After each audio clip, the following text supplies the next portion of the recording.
Hello friends, today we are guiding you to prepare interview questions on API development, API documentation and API testing. In comments you can share the topic of your interest. Our team will prepare the video for you. Before continue to our session, we request you to join our channel for all the latest updates. Our team of technical and subject matter experts are working hard to create valuable content just for you.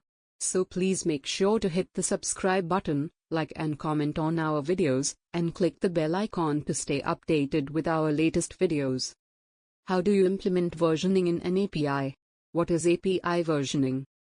API versioning allows developers to manage changes in an API without breaking existing client applications. It ensures backward compatibility while introducing new features or updates. Ways to implement API versioning are as follows. URI versioning, path versioning. Version is included in the URL. Example, get/v1/users. Pros, simple and widely used. Cons, can lead to multiple endpoint versions cluttering URLs. Query parameter versioning. Version is specified as a query parameter. Example, get/users version equals 1. Pros, easy to implement. Cons, less intuitive and may be cached improperly. Header versioning. Version is passed in the request header. Example, get/users header API version 1. Pros, clean URLs, allows flexibility. Cons, harder to test via browsers.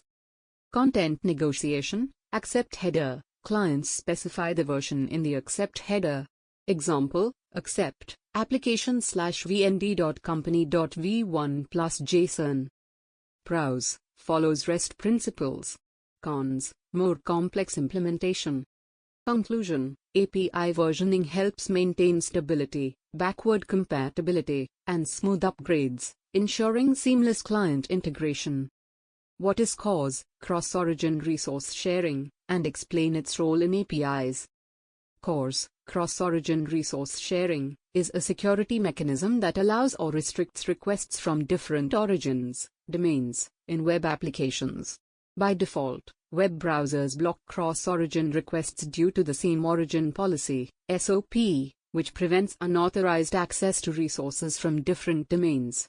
Role of CORS in APIs are as follows. APIs often need to be accessed by front-end applications hosted on different domains. CORS allows the API server to specify which domains, methods, and headers are permitted, ensuring secure cross-origin communication. When a client, browser, makes a cross-origin request, the browser sends a pre-flight request, options method, to check if the server allows the request.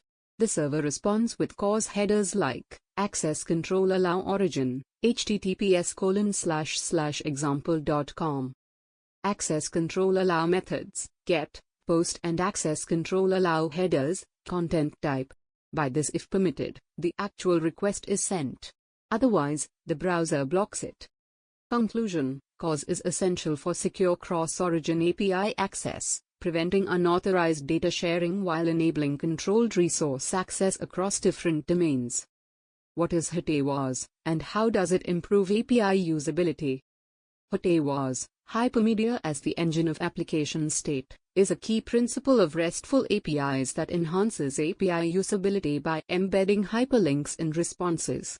This allows clients to dynamically navigate the API without prior knowledge of its structure.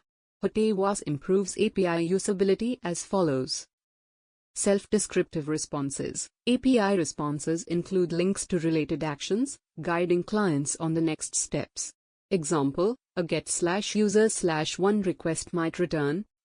Reduces client-side dependency. Clients don't need hard-coded URLs, they dynamically discover available actions through API responses.